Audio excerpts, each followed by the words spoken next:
ბაჩო ახალაია შინაგან საქმეთა სამინისტროში გამოკითხვაზე დაიბარეს. ინფორმაციას მისი ცოლი ანინა დარეიშვილი ავრცელებს. თავდაცვის ყოფილი მინისტრი ცენტრალური კრიმინალური პოლიციის დეპარტამენტში უნდა მივიდეს.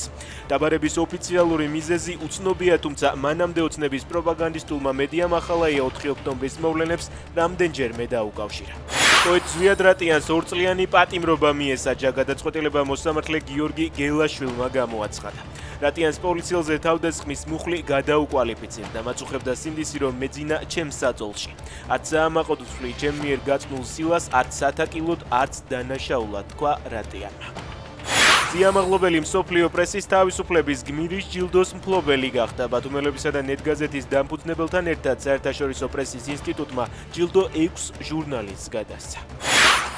ოცნების ქმედებები აშკარად რუსული პროპაგანდის სახელმძღვანელოს მიერაა შთაგონებული, ამბობს ევროკომისიის პრესსპიკერი ანიტა ჰიპერმა ოპოზიციის წევრების დაპატიმრებაზე, დამოუკიდებელი მედიის დევნაზე და ოცნების ანტიდემოკრატიულ ნაბიჯებზე ისაუბრა.